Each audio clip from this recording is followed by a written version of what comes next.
As comédias românticas é um dos gêneros mais populares ao redor do mundo.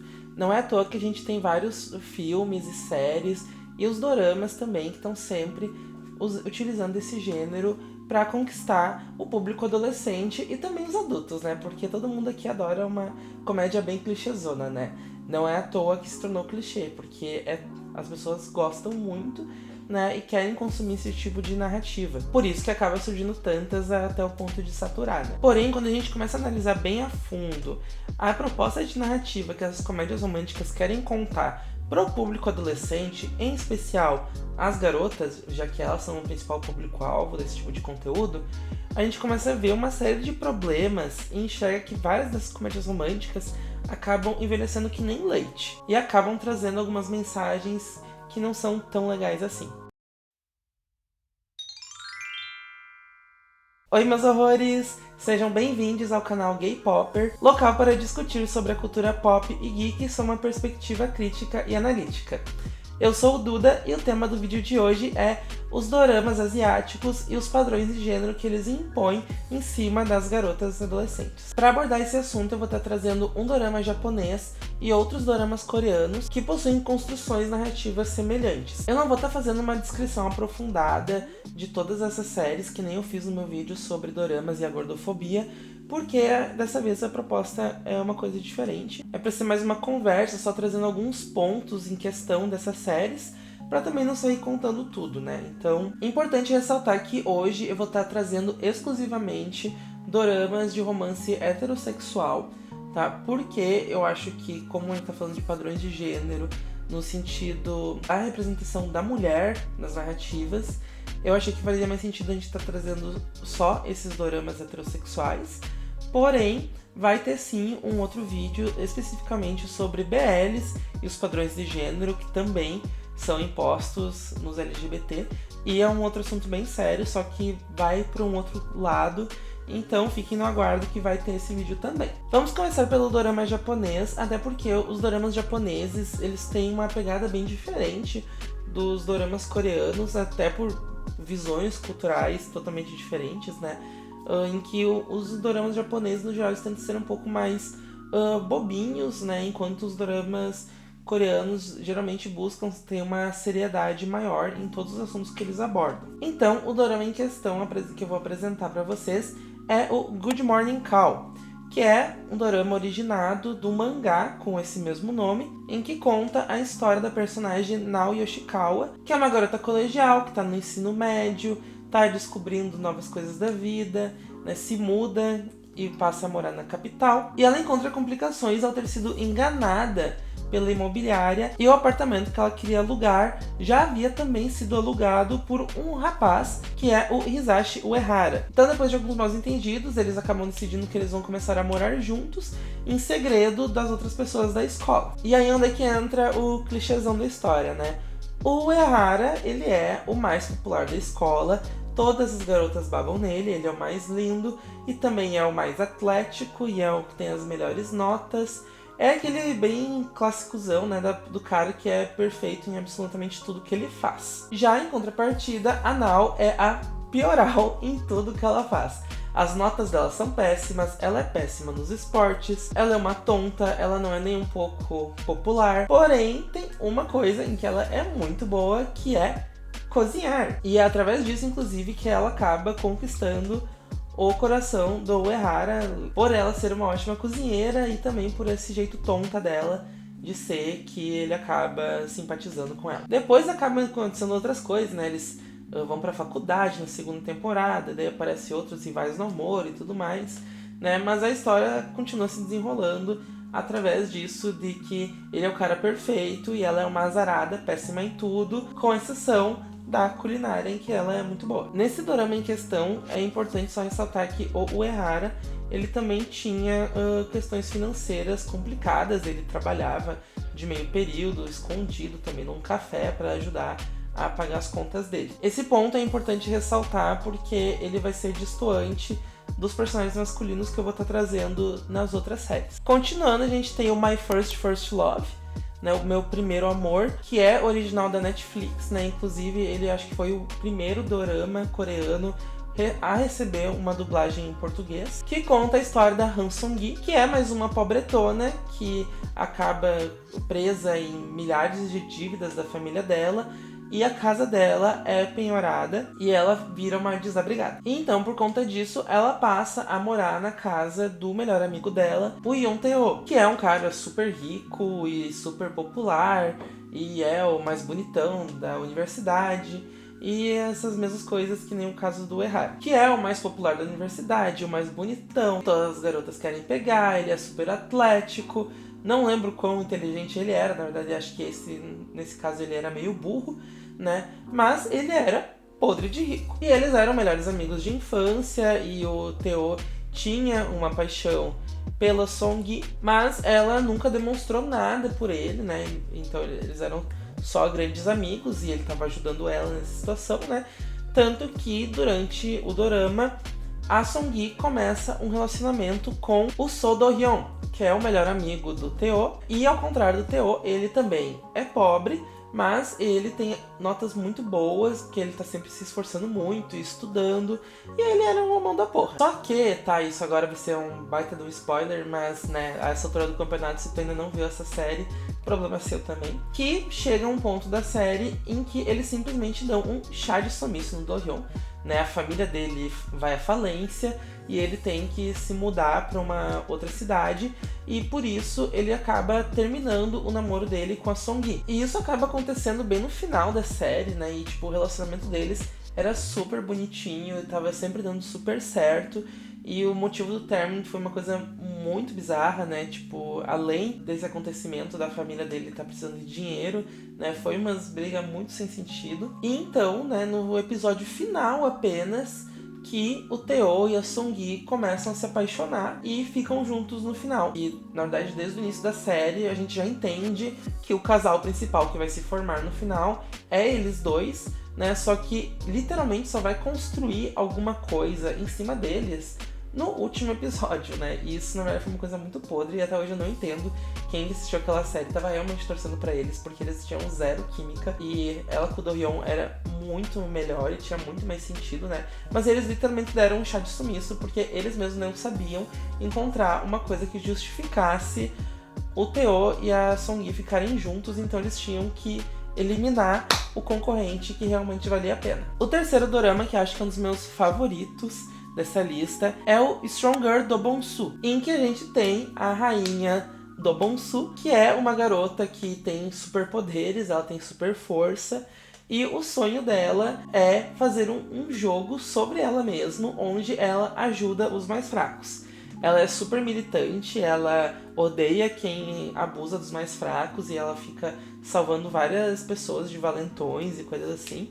Ela é muito bacana, mas ela tem lá os problemas financeiros dela, que ela não consegue empregos, e ela também queria ter esse sonho dela de realizar o próprio jogo dela, e ela tem esse sonho de querer produzir o próprio jogo, até que ela acaba, no meio de uma confusão lá, se tornando guarda-costas do personagem An Min-hyuk, que é o CEO da maior empresa de jogos, que tem o jogo que ela é super fã, né? E ela começa também a persuadir ele, falando que ela vai ser guarda-costas dele, mas que ele tem que ajudar ela a fazer um jogo sobre ela. E o Han Min-hyuk, né, como eu falei, ele é um CEO, então ele é podre da grana, ele também é super lindo, e ele é super inteligente, né? Porque ele tá na parte de desenvolvimento dos jogos dele também, então ele tem lá as manhas da programação e tudo mais. E também tem aquele porte atlético, né? Ele luta boxe e faz um monte de outras coisas, né? Então, ele também é aquele conjunto da obra em que todas as coisas sobre ele são positivas. Então, né, também no final, a Do Bonsu e o Min-hyuk ficam juntos, né? Ela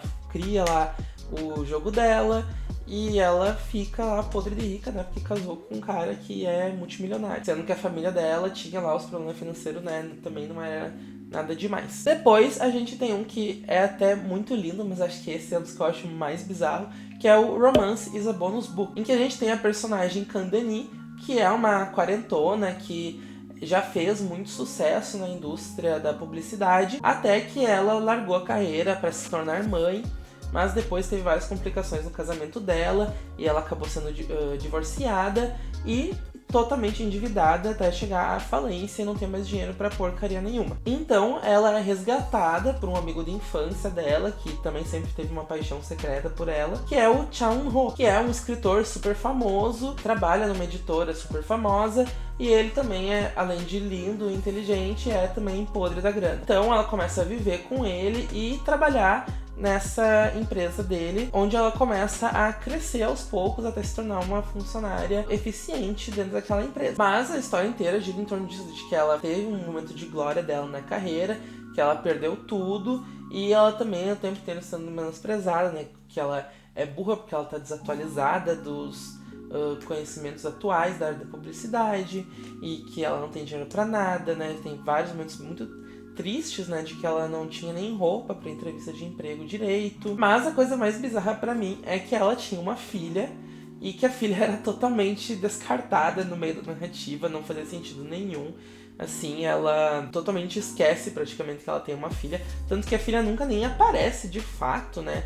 Ela tá lá num colégio interno e tu só vê ligações dela, tu nunca nem vê aquela criança de verdade, e ela tá lá tendo um relacionamento com um cara mais novo que ela, e é pra ser uma coisa bem uau, sou uma quarentona, estou ficando com um cara novinho que é gato e rico e um gênio. E fica nessa pataquada que ela literalmente esquece que tem uma filha na grande maior parte do tempo.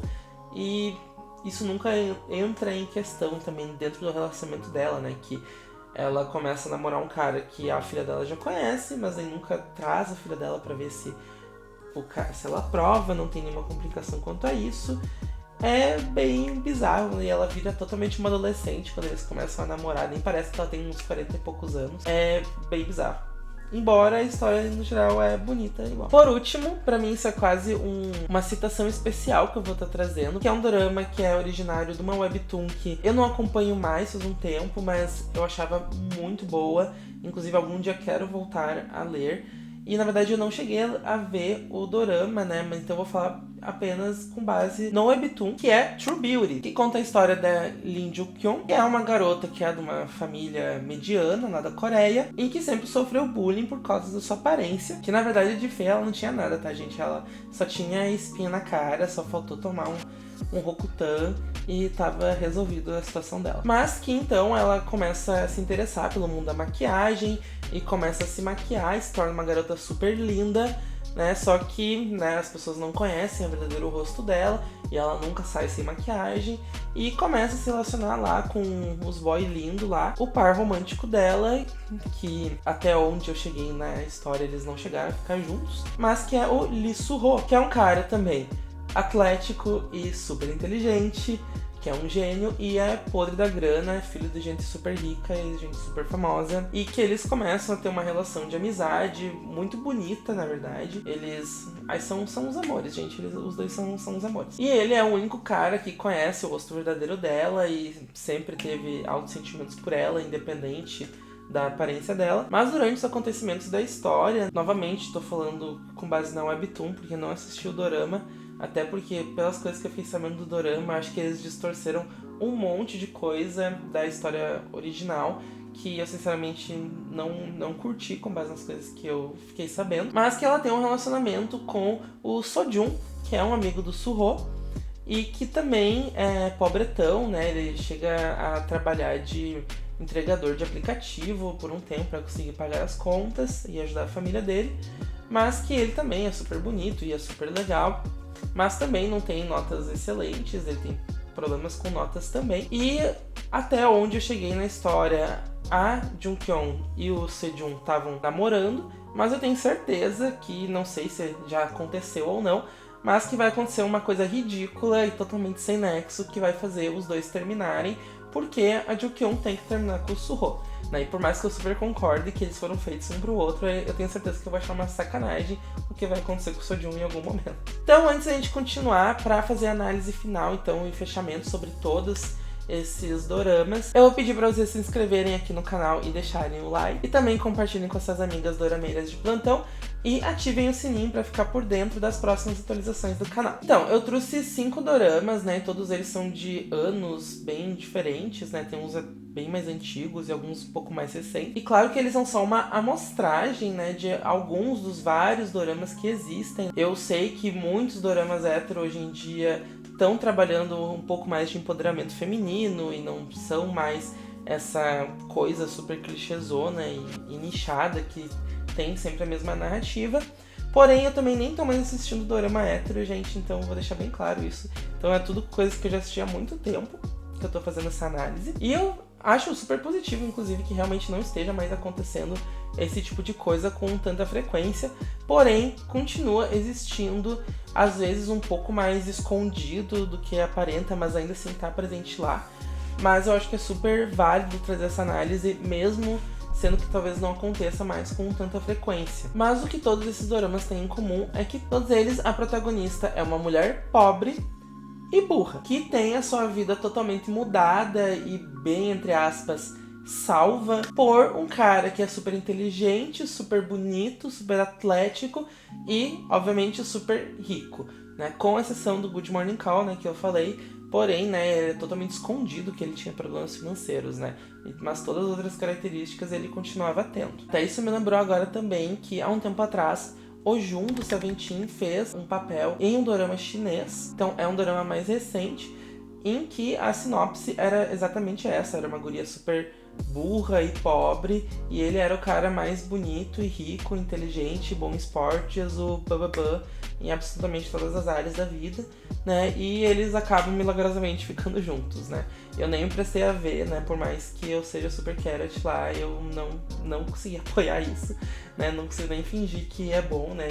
Independente se ele atuou bem ou mal, a história é uma baita uma porcaria só pela sinopse. Então a gente tem uma série de mulheres que todas elas seguem o mesmo perfil de não ter dinheiro e não ser boas em nada, mas elas sempre têm um final feliz, porque elas encontram um cara que é super inteligente e podre da grana, que vai resolver todos os problemas delas, porque a grande maior parte delas, o problema é que elas não têm dinheiro para resolver as questões por conta própria. E aí que entra a questão, né?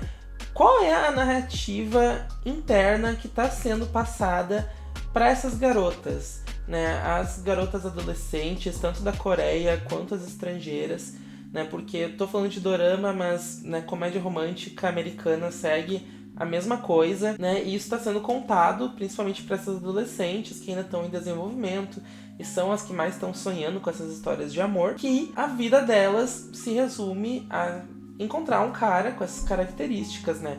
E só encontrando um cara assim que elas vão vencer na vida, né? E muitas vezes ainda sustenta essa crença de que, tipo, elas podem ser burras e podem ser péssimas em tudo. Só cozinhar elas têm que ser muito boas, né? Uma mulher de família tem que cozinhar. E vai seguindo essa coisa super conservadora de que elas têm que se manter nesse perfil super idiota, que elas têm que ser umas tontas, mas que é assim que elas vão conquistar um cara super inteligente, super bonito e super rico. E a gente sabe, né, que principalmente lá na Coreia, no Japão e nos outros países asiáticos, eles têm ainda muito forte esse conservadorismo de relacionamento, né? Em que a mulher tem que ser mais submissa ao marido e vai fazer as tarefas domésticas, e muitas delas não trabalham. Até falando especificamente agora do Japão, e eu vou colocar aqui embaixo na descrição uma notícia que é bem antiga, de 2013, mas acho que já dá pra ter uma base, pelo menos, de como era o passado do Japão, em que uma boa parte das mulheres jovens optava e desejava não trabalhar e ser dona de casa. E nisso a gente pode ter várias questões que justificam essa opção, né? Tanto o conservadorismo, né, que já estrutura que essa é a função delas na sociedade, como também o mercado de trabalho no Japão é super concorrido, é super tóxico. Os estudantes têm uma pressão enorme em cima deles, as taxas de depressão e suicídio no Japão são super altas. Então eu também acredito que talvez muitas jovens acham que é mais saudável para a mente delas serem donas de casa do que tentar entrar no mercado de trabalho e acabar surtando nisso, para não entrar nessa carnificina que é a competição dentro da escola e do mercado de trabalho no Japão. Então, para encerrar, eu acho que é muito bom que atualmente os doramas héteros estão mudando um pouco isso. Eles estão trazendo mulheres mais empoderadas. Não sei quantas narrativas estão ainda aparecendo, nem que de forma bem sorrateira, dentro dessas histórias, né, pra alimentar essa coisa de que a mulher tem que ser tonta e que vai encontrar um cara rico pra salvar a vida dela. E lembrando, então, sempre, né, que o cara rico não é nada se ele não for um podre. Inclusive, esses caras 100% perfeitos não existem, né? Ele pode ser super inteligente, pode ser bom nos esportes e pode ter dinheiro, mas vai ter alguma coisa ali, né? Ele não vai ser 100% perfeito, que nem os caras dos doramas. Então o que eu espero que as mulheres héteros estejam consumindo atualmente e continuem assistindo no futuro são histórias em que a gente tem mulheres que, independente de serem burras ou pobres, não sei o que, elas consigam uma independência tanto financeira quanto emocional, principalmente, e que elas se relacionem com caras mais realistas, né? A gente não precisa desses caras que são literalmente bons em tudo e ainda são podres de lindo. Vamos trazer uns caras mais normais também, para que as jovens também não fiquem nessa expectativa de encontrar só esses caras perfeitos, né? E consigam criar mais um senso de realidade, né, sobre os caras com quem elas vão se relacionar na vida real. Então eu encerro esse vídeo por aqui. Deixem aqui nos comentários o que vocês pensam a respeito desse tipo de narrativa. E se vocês continuam acompanhando doramas heterossexuais, me falem como que tá sendo os lançamentos atuais, né? Se tá tendo mais representatividade e empoderamento feminino, ou se continua muito forte essa questão dos padrões de gênero bem estereotipados e tem essa coisa ainda do cara perfeito e tudo mais. Me contem aqui embaixo. Me sigam nas minhas redes sociais. Eu sou o Dudinha_mágico, tanto no Instagram quanto no Twitter. Um beijinho mágico e annyeong!